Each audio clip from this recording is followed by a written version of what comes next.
Hello everyone, welcome back to the channel. The dust has settled on the worst derby, Manchester derby should I say, in history, and we are just soaking in all the opinions and the reaction, including the managers after the game. I want to get into that, but the stories on your screen, if you're watching on TikTok, they're already behind me. If you're watching on YouTube, the following is going to be discussed. Liam Delap, according to ESPN, is Manchester United's new #1 striker target. How do we feel about that? Do you rate him as a player? And how do you feel he would fit in Rúben Amorim's system? Speaking of Rúben Amorim, we're going to discuss his post-match comments. He's spoken a lot about Casemiro, about the system, about what we can improve on, about the game in general, injury updates, all that kind of stuff. So that kind of folds in with the last couple of bits we're going to discuss as well. Casemiros' resurgence. And also, we've got some transfer bits as well. About players, to be fair, who aren't really known to the public that much, which is absolutely fine. I'm okay with that because a lot of recruitment, I'm expecting now, at least under Ineos, will start to become these kind of players that you're not really aware of, these kind of rough gems, if you will, around Europe. Well, now, someone who you are aware of course, is Liam Delap, because he plays in the Premier League. He's had his first senior season this year with Ipswich, who have just coming up due to promotion. And if we take a little look at his numbers so far in his first senior season, obviously he came through Manchester City's academy. Jason Wilcox knows all about him. He's played 30 games in total for Ipswich, scored 12 goals and got 2 assists, which is a pretty good return for him. And considering he's only 22 years old, he's still got plenty of life left in those legs. So being linked with Liam Delap is not necessarily something new.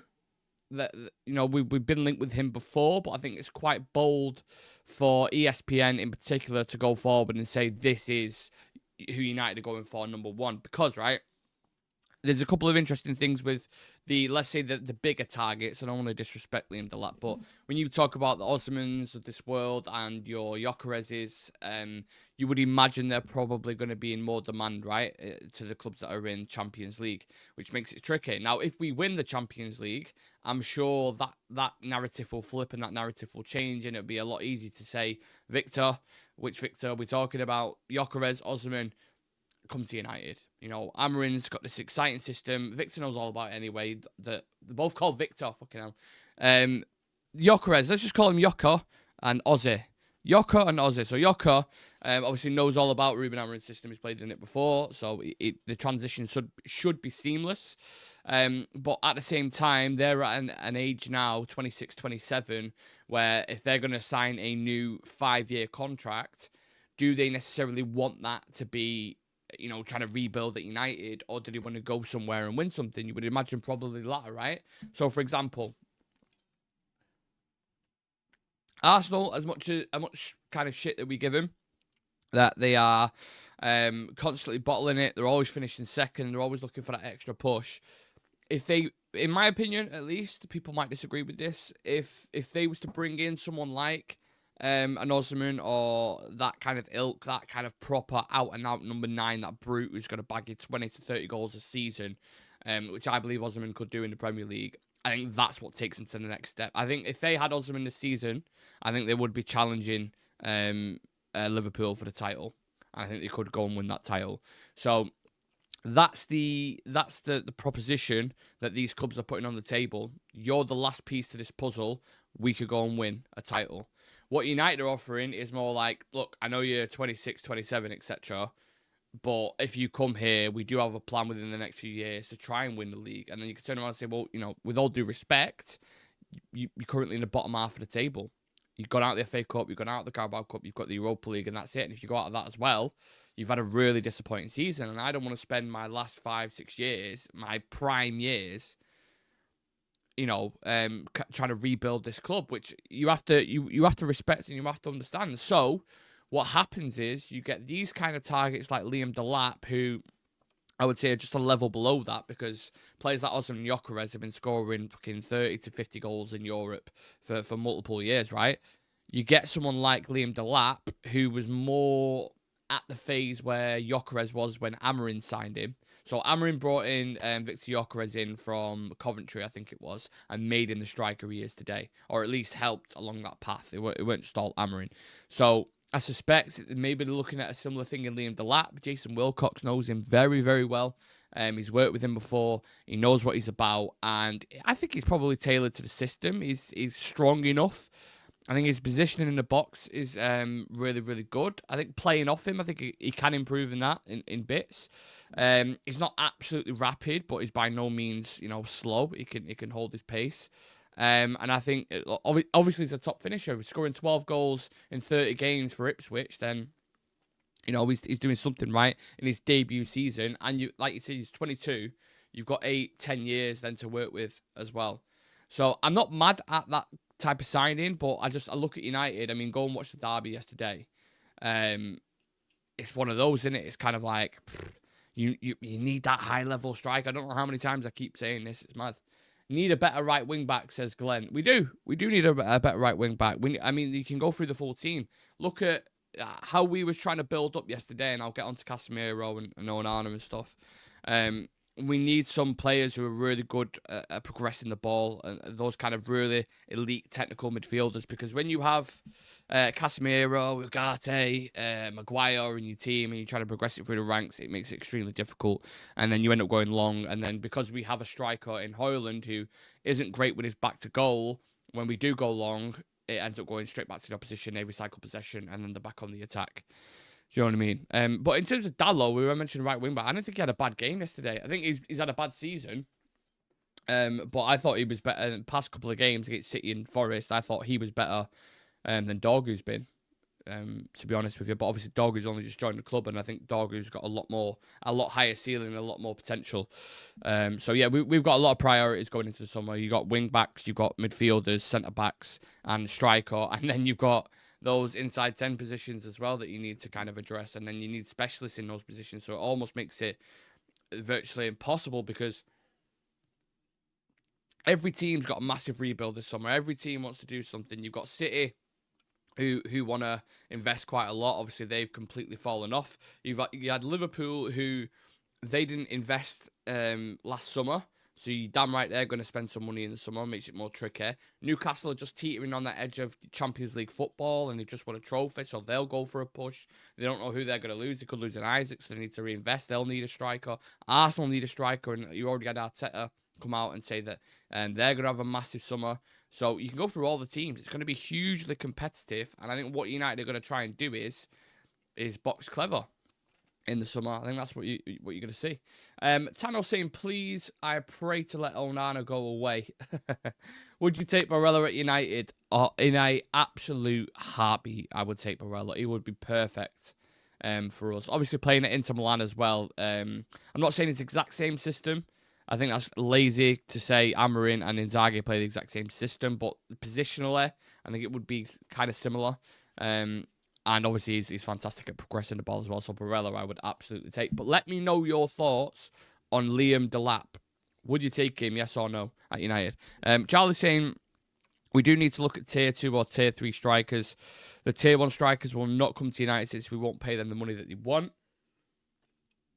Many have given Dorgu heat. The guy had a 90% pass completion. Hard for him to do much when Garnacho moved into his space over and over again. Just on those two, quickly, because we've got a lot to talk about. With Garnacho and Dorgu, they're obviously very, very talented, but they're obviously very, very raw. I think a lot of the important moments in the game yesterday, those two in particular, were too rash. So, like, Dorgu's first touch when Garnacho set him up, for example, like, he should have just hit it first time. He tries to take a touch, he loses the ball. Garnacho's weighted pass for Bruno Fernandes. He really, really underhit it. So he didn't go in front of him where Bruno could have hit it first time and potentially scored. He kind of underhit it, and then it was like Bruno had to adjust himself and then put a cross into the box. And then just little things like that. They'll learn. They're young, They're only, Garnacho's 20. I think Dorgu's 21, 22, I think. So they are rash, but they will develop into that. It's about having the right senior players around them to kind of guide them through that. So, yeah. And of course, I mean, that just kind of reignites the point that we need to sign a striker desperately. We need goals, goals, goals. Frimpong would be amazing in Ruben's system. Spot on. 1,000,000% he would. 100%. But he'd also be very expensive. And will he leave by Leverkusen? I'm not sure.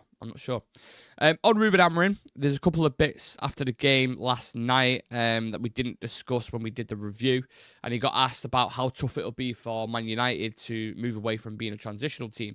And he says, we want to be competitive for a short space of time, but to be really dominant against any opponent, it's going to take a lot of time, that I can say. So we have to use a different weapons of playing a different style when we face different opponents. Basically saying when we play the bigger teams, because we don't have the right individuals tailored to the system, we have to kind of sit back, low block it a little bit, mid block, whatever you want to call it, and then kind of break on the counter, which has been a thing that has kind of stuck with United throughout whatever coach has been here, whether it's been Mourinho and Ten Hag, Ole.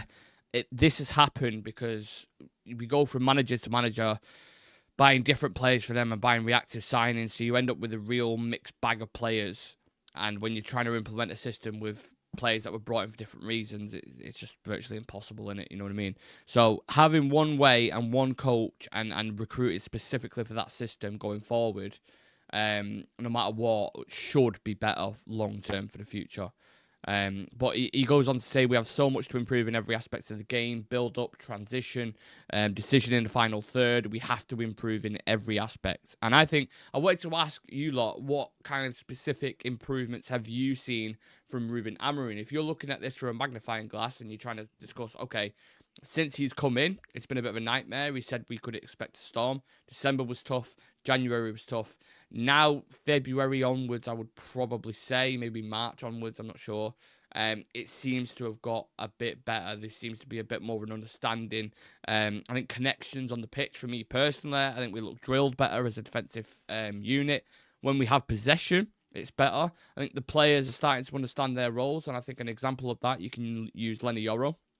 Who I think I saw a stat before that he hadn't been dribbled past in the past 12 games or something, which is outrageous. But you can see his understanding, like yesterday, if you watch him in the derby, when Lenny Yoro picks up the ball and, you know, City kind of man marking, they've got everyone covered, and he's got the space. It's like, okay, now it's time for you to step into it and progress the ball. And him on the left-hand side as well, he seems to be doing it. Just little kind of things like that. You've seen improvements, and that comes from coaching. You've seen pure coaching from the back. Something that we haven't improved on is, and I kind of mentioned it a little bit before, is building up from the back. Building up from the back with United is an issue with Onana. Players like Onana, Maguire, Ugarte, and Casemiro are not great in that respect. We don't have, like I said before, a striker who's good with the back to play, so when it goes long, trying to bring it down, doesn't really happen. You need that throughout the team. You need those wonderful technicians who can just, you know, Rodri is obviously the obvious example who can go out there, but your Vitinhas, for example, put a Vitinha in Man United and watch how different it is.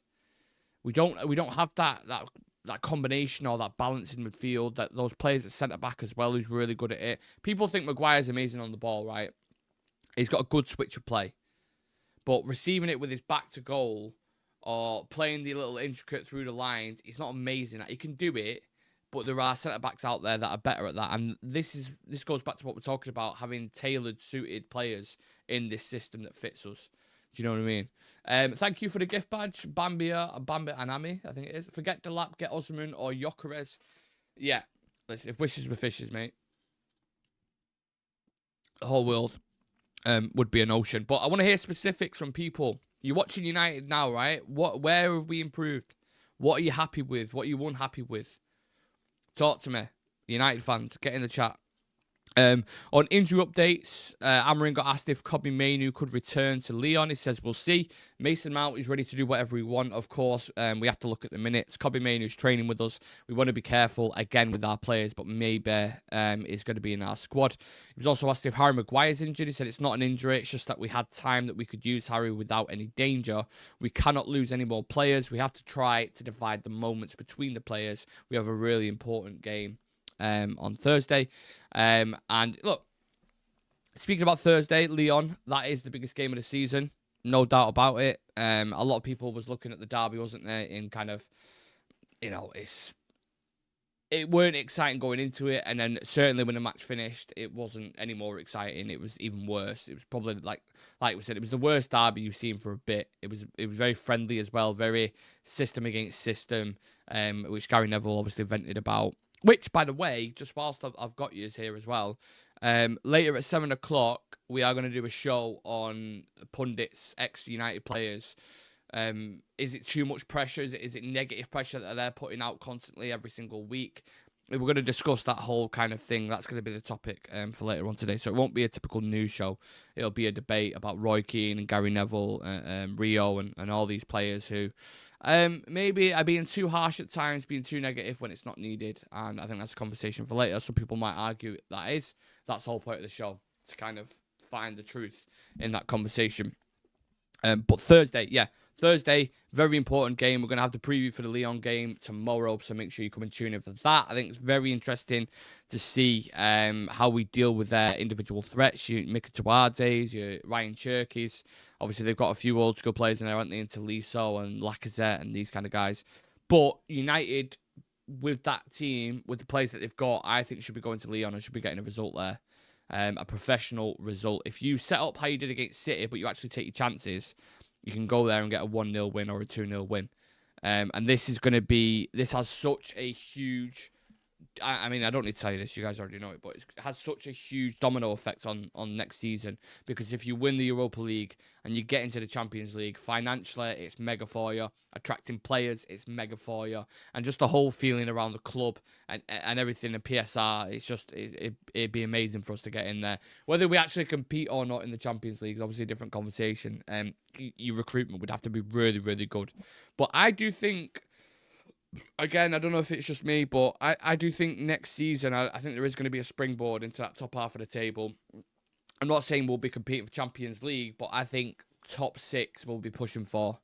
I don't think it'll be nowhere near as bad in the next season. I've seen enough patterns of play and enough now, especially in the past couple of weeks, to see where we're going with this and how good it can be if you actually get players in who can finish and who are clinical and ruthless in the right areas of the pitch. If you bring them in, you're winning a lot more games. Because too many times this season, we've watched games where we've created so many chances and your Garnachos and your Højlunds and your Xerxes are just missing them. We're getting into the right area. And as a coach, it must be so frustrating because you were always getting in the right areas. And then when you get to the crucial moment, it's like, doesn't happen for you. So recruitment is hugely important. Hugely important. Paude Borke says, sorry if I've butchered that name, says Jonathan David would offer us something different. Delap is too similar in general to Højlund and Ferguson in terms of not being that step up that we badly need. But I also think Jonathan David would be a risk. For me, I've watched Jonathan David. He's a versatile player, can play multiple positions, has done for Lille. He's usually a second striker, right? I mean, I don't know if there are new managers come in recently, but for bits of seeing, the first touch can be off at times, which is very similar to Rasmus Højlund. I'm not a fan of Jonathan David. He wouldn't even be in my top 5 of strikers that I would go and get. I would prefer Sesko, Osimhen, Gyökeres. Ekitike is an interesting one. Delap. They'd all be above Jonathan David for me. And I think Jonathan David would end up moving to Spain anyway. I think he's spoken about that. United should sign Aaron Ramsdale. Absolutely not. Anyway, with that, we'll swiftly move on. Casemiros was another talking point of the game yesterday. Which is, I think it's interesting to see, to go from, when Jamie Carragher was saying, leave the football before the football leaves you. And it's quite funny because watching Andrew Robertson yesterday against Fulham, I felt the exact same way. I was like, yeah, leave the football before the football leaves you. And obviously the same thing was said about Casemiro. But yesterday, I mean, there was a stat that came across my screen. No player across Europe's top 5 leagues has won more tackles in a single game this season than Casemiro did against Manchester City. 11 out of 11. So when you're talking about an unreal ball-winning performance, that was Casemiro yesterday. And the system, again, the way we was playing does suit him. Because the biggest standout that I can say from Ten Hag and Amorim yesterday, look at the connections on the pitch. Look how close the players are to anyone. Look, I remember Mourinho speaking about this so vividly a few years ago. I think it might have been after a game against Liverpool. It was like, it doesn't matter what tactics, what philosophy, whatever you have on the pitch, right? And Rafa Benitez will stress the same thing as well. It is about the connections and how close you are and how compact you are and how difficult you make it against any team in Europe. That's where it matters. You have to be a unit. And it's night and day when you talk about... We'll go and watch Amorim's system yesterday against City and watch Ten Hag whenever we played against big teams. The connections, to the space that teams can play in are massive. And that was one of the biggest ones for me. And that's why you are seeing an improvement in Casemiros' performances. I think that's a big marker of it. That's probably the biggest takeaway I had yesterday. Apart from the Subway footlong that I eaten, but that's a different story. So, yeah, you can see it. And Amorim's spoken about Casemiro when he says he wasn't playing because I understood in the moment that he was not the best option to the way we want to play, but he continued to work, and the credit is all down to the player. And that was to Laurie Whitwell. He also said, I look at my players in the same way. If you improve what we ask of them, they have the opportunity. If they play well, they continue to play. That was the situation for Casemiro. The credit is all the player. He is our player. He will continue to be our player. And yeah, I'm surprised, to be honest with you, how well he's done. I thought he was really, really good yesterday. And the issue is with them both, with Ugarte and Casemiro in there. It's like, right, that's the steal that you want. That's going to be really hard to beat. That's the two you may take if you're playing Real Madrid at the Bernabeu. You're probably putting them two in there and playing how you did against City. But if you want to be a bit more advanced and you're playing Nottingham Forest, let's say, for example, and I know them two played against them as well, they ain't the players that I would go with. You need, like, the players I was discussing before, your Barellas, your Vitinhas, these kind of guys in the team. And I hope they recruit a player like that. Genuinely, I hope they recruit a player like that. If you are just joining us, a few more. Hello, everyone joining the stream. Please do subscribe to Real Reds Talk, whether you're on TikTok. I'm live on YouTube as well. So, vice versa. If you want to drop us a follow on TikTok and check out the lives, or if you're watching on TikTok now and you want to join the YouTube community, then please do. We're on 13,570 subscribers at the moment. So, appreciate every single one of you. Pat May in the chat saying no thanks to Jonathan David. Random saying, I don't care if we spend our entire budget on Gyökeres, we need a player like him. Very bold. And Stephanie saying, big up Nick as well. Experienced, intimidating, commanding, strong, hard-working. Absolutely. Absolutely. The one thing I love about Casemiro as well, and it's kind of like, I don't know if anyone plays FIFA or get this reference, it's kind of like a play style. Like, them long balls he has, those first-time long balls, it just unlocks a defence when you're struggling and they're not giving you much space. And if there's a striker that has that understanding, Rashford had it a little bit with Casemiro, where he gets played into him, he can just break that defence in one pass. And Bruno's quite good at that as well. But in terms of, like, keeping it ticking, playing, receiving, it's not really Casemiro's game, to be honest with you. He's more of a, like I said, like a tackler. And that's what he was for Real Madrid. He had Modric and Kroos in front of him, so he didn't really have to worry about that. We need more players like that. But, yeah, I'm happy with Casemiro's performances at the minute. Long way to continue. And I think in Europe in particular, I'm happy going forward if he's going to start or Ugarte's going to start. I think they're going to be important. Break it up play, keep it simple, give it Bruno. That's how you're going to have to play at the moment until we do bring some more players in. Speaking about bringing more players in, more players going out, however you want to say it, in, out, shake it all about. Real Betis's sporting director, Manu Fajardo, has been speaking about Antony, saying it's still early, but we'll try in different ways to do everything possible to continue to enjoy Antony. This is a deal. I don't know how we get it done, but this is a deal we need. It just needs to happen, doesn't it? I don't know how much you'll get. I mean, how much is Antony worth right now with his kind of resurgence of form in La Liga? 30 mil, 40 mil, potentially. But then you've got the 200 grand wages on top of that. I don't know how Real Betis crossed that bridge. There's no chance. I mean, I'm guessing the wage structure. I'm guessing Isco is probably their highest paid player, right? Just because of the name, I'm guessing. But let's have a look at their wage structure. Let's have a look. Real Betis player salary. I don't know if it's Fekir still there. Victor Rogue. Isco, yeah. I knew it. Isco's their highest paid player on 100 grand a week. So if you think they're going to bring in Antony and pay him double that, not a fucking chance. There's no chance that happens. And Isco's 32 years old as well, which is fucking crazy, isn't it? So yeah, I don't know how they're going to come across that. I don't know if it's a case of Antony goes, I will take a wage cut. I love it here. He's obviously playing really well. He looks extremely happy. So let's test him on that. Unless he goes, no, I don't care. I'm on 200 grand a week at United. I'm staying here. There's no reason for me to move. Then it becomes extremely difficult. I'm not sure. Basically, what I'm saying is I'm not sure how the market is for an Antony. right now. In Europe, I'm not sure any Premier League clubs will gamble, but maybe clubs in Italy, maybe clubs in Spain will push for him. We'll just have to wait and see. But he's one again. We're gonna have to sell to buy, like we always hear. Selling him, selling Rashford, will help us tremendously in recruiting the kind of players that we was talking about. Where did you get the glasses? These glasses are from Amazon. And therefore, because I work in social media as my other job, and I work on this channel as well, obviously, I'm staring at screens quite a lot. So it's not a fashion choice. It's just to protect my eyes, basically, because I'm constantly looking at screens and I get big migraines.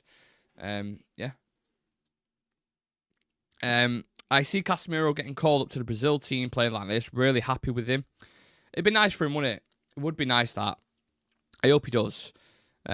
Because he probably would have thought after that Crystal Palace game, I'm done at United and international level. And it just shows how quickly football can change, how a different environment or a different structure in the team can help you out.